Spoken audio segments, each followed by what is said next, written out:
ఈరోజు వీడియోలోకొచ్చి Tata Steel, Tata Motors, Coal India ఒక అప్డేట్ చూద్దాం. అలాగే కొన్ని కంపెనీస్ ఒక డివిడెండ్, స్టాక్ స్ప్లిట్, బోనస్ గురించి చూద్దాం. పిఎఫ్సి అనమాట. కరెంట్ మార్కెట్ ప్రైస్ వచ్చి 480 దగ్గర క్లోజ్ అయింది. అలాగే కంపెనీ వచ్చి డివిడెండ్ అనౌన్స్ చేశారు. ₹3.50 అనమాట. ఎన్ని షేర్స్ అయితే మనకి అకౌంట్లో హోల్డ్ అయ్యి ఉంటాయో అన్ని షేర్స్కి ₹3.50 చెప్పిన మనకి బ్యాంక్ అకౌంట్లో క్రెడిట్ అవుతూ ఉంటుంది అనమాట.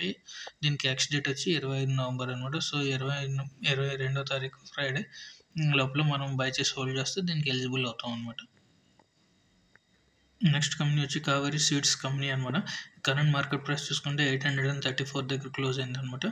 కంపెనీ వచ్చి డివిడెంట్ అనౌన్స్ చేశారు ₹5 అనమాట. దీని నెక్స్ట్ డేట్ వచ్చి 26 నవంబర్ అనమాట. నెక్స్ట్ కంపెనీ వచ్చి మల్టీబేస్ ఇండియా లిమిటెడ్ అనమాట. కరెంట్ మార్కెట్ ప్రైస్ చూసుకుంటే 328 దగ్గర క్లోజ్ అయింది. 20% పాజిటివ్లో ట్రేడ్ అయింది అనమాట 19 నవంబర్ని. అలాగే ఈ కంపెనీ వచ్చి డివిడెంట్ అనౌన్స్ చేశారు ₹53 అనమాట. దీనికి మనం ఎలిజిబుల్ కావాలనుకుంటే 27 నవంబర్ ఎలిజిబుల్ అనమాట ఎక్స్ డేట్కి. సో మనం 26, 25 లోపల బై చేసి హోల్డ్ చేస్తే మనం దీనికి ఎలిజిబుల్ అవుతాం అనమాట. నెక్స్ట్ కంపెనీ వచ్చి సూర్య రోషని లిమిటెడ్ అనమాట. దీని కరెంట్ ప్రైస్ వచ్చి 584 దగ్గర క్లోజ్ అయింది. కంపెనీ వచ్చి బోనస్ని అనౌన్స్ చేసింది 1:1. అలాగే డివిడెంట్ అనౌన్స్ చేసింది ₹2.50 అనమాట. సో దీనికి డివిడెంట్కి ఎక్స్ డేట్ వచ్చి 29 నవంబర్. సో మనం 28 లోపల మనం దీన్ని బై చేసి హోల్డ్ చేస్తే దీనికి ఎలిజిబుల్ అవుతాం. అలాగే బోనస్కి ఇంకా ఎక్స్ డేట్ రాలేదు, అప్కమింగ్లో ఉంది కాబట్టి అది వచ్చిన తర్వాత మళ్ళీ మీకు అప్డేట్ చేస్తాం. నెక్స్ట్ కంపెనీ వచ్చి నాల్కో అనమాట. కరెంట్ మార్కెట్ ప్రైస్ చూసుకుంటే 239 దగ్గర క్లోజ్ అయింది అనమాట. కంపెనీ వచ్చి డివిడెంట్ అనౌన్స్ చేశారు ₹4. సో ద ఎక్స్ డేట్ వచ్చి 29 నవంబర్ అనమాట. నెక్స్ట్ కంపెనీ వచ్చి స్ప్రైట్ అగ్రో లిమిటెడ్ అనమాట. కరెంట్ మార్కెట్ ప్రైస్ వచ్చి ₹19 దగ్గర క్లోజ్ అయింది అనమాట. ఈ కంపెనీ వచ్చి బోనస్ అనౌన్స్ చేశారు 1:1. దీనికి రికార్డ్ డేట్ వచ్చి 29 నవంబర్. సో మనం 27, 28 లోపల మనం బై చేసి హోల్డ్ చేస్తే దీనికి ఎలిజిబుల్ అవుతాం అనమాట. నెక్స్ట్ స్టాక్ వచ్చి కామధేను అనమాట. కరెంట్ ప్రైస్ వచ్చి 489 దగ్గర క్లోజ్ అయింది. కంపెనీ వచ్చి స్టాక్ స్ప్లిట్ని అనౌన్స్ చేశారు 1:10.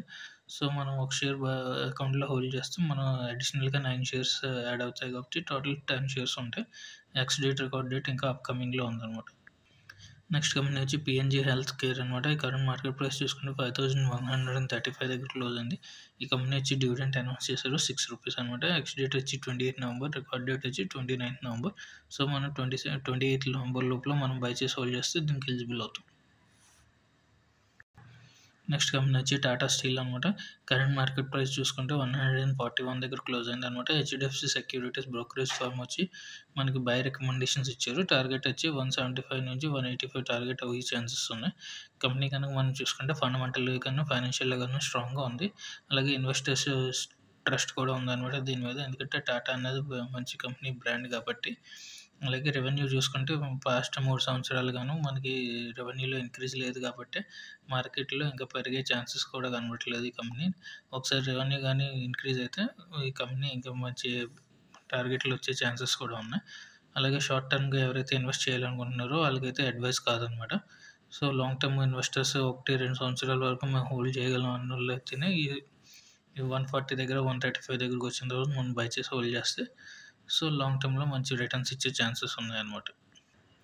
నెక్స్ట్ కంపెనీ వచ్చి భారత్ గ్లోబల్ డెవలపర్స్ అనమాట. ఇది కరెంట్ మార్కెట్ ప్రైస్ వచ్చి 1270 దగ్గర క్లోజ్ అయింది. కంపెనీ వచ్చి బోనస్ని అనౌన్స్ చేశారు. అలాగే స్టాక్ స్ప్లిట్ కూడా అనౌన్స్ చేశారు అనమాట. బోనస్ ఏమో 8:10 అనమాట. అలాగే స్టాక్ స్ప్లిట్ వచ్చి 1:10 కింద చేస్తున్నారు అనమాట. దీని ఉదాహరణ మనం చూసుకుంటే స్టాక్ ఒక షేర్ మీద మనం హోల్డ్ చేసి ఉంచితే దానికి 10 షేర్స్ అవుతాయి. సో మనకి అందులో 8 షేర్స్కి మనం బోనస్ అలౌట్ అవుతుంది కాబట్టి 8 షేర్లు కాస్తే మళ్ళీ 10 షేర్లు అవుతాయి అనమాట. టోటల్గా 18 షేర్లు మనకి అకౌంట్లో క్రెడిట్ అవుతాయి అనమాట దీని గురించి చూసుకుంటే. అలాగే ఎక్స్ డేట్ వచ్చి మనకి అప్కమింగ్లో ఉందన్నమాట. నెక్స్ట్ కంపెనీ వచ్చి టాటా మోటార్స్ అనమాట. కరెంట్ మార్కెట్ ప్రైస్ వచ్చి 797 దగ్గర క్లోజ్ అయింది అనమాట. ఐసిఐసిఐ సెక్యూరిటీస్ అన్న వాళ్ళు సెల్ రికమెండేషన్స్ ఇచ్చారు. దీని స్ట్రాటజీ చూసుకుంటే మనకి సెల్ ఆన్ రైజ్ స్ట్రాటజీ అనమాట. ఎప్పుడైనా మార్కెట్ పడినప్పుడు దాన్ని బై చేసుకొని మళ్ళీ పెరిగిన తర్వాత మళ్ళీ దాన్ని సెల్ చేసుకోవడం ది స్ట్రాటజీ అనమాట.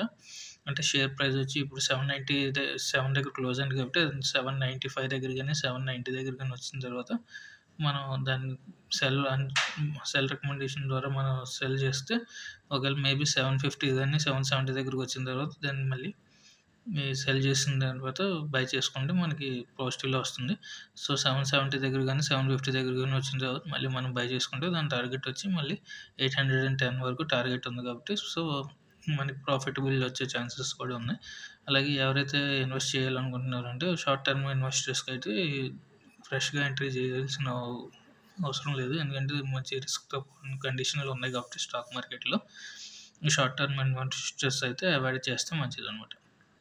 నెక్స్ట్ కంపెనీ వచ్చి ఓఎన్జీసీ అనమాట. కరెంట్ మార్కెట్ ప్రైస్ వచ్చి 248 దగ్గర క్లోజ్ అయిందనమాట. Jefferies brokerage firm USA company అనమాట. అది వచ్చి బై రికమెండేషన్స్ ఇచ్చి టార్గెట్ ఇచ్చారు $420 అనమాట. షార్ట్ టర్మ్ ఇన్వెస్టర్స్‌కి అయితే కరెంట్ మార్కెట్ కండిషన్ బాలేదు కాబట్టి షార్ట్ టర్మ్ ఇన్వెస్టర్స్‌కి అయితే మంచి ప్రాఫిట్ ఉండే ఛాన్సెస్ ఏమి ఉండవు కాబట్టి వాళ్ళు అవాయిడ్ చేసుకుంటే మంచిది. ఎవరైతే నాకు అమౌంట్ లాంగ్ టర్మ్‌కి అవసరం లేదు అనుకున్న వాళ్ళైతే ఎందుకు బై చేసి హోల్డ్ చేసుకుంటే 1-2 ఇయర్స్ వరకు పేషెంట్‌గా హోల్డ్ చేస్తే మేబీ టార్గెట్ ఈజీగా అచీవ్ అయ్యే ఛాన్సెస్ ఉన్నాయి కాబట్టి ఎవరైతే లాంగ్ టర్మ్ ఇన్వెస్టర్స్ ఉంటారో వాళ్ళు బై చేసి హోల్డ్ చేసుకోవడం మంచిదనమాట. Thank you for watching.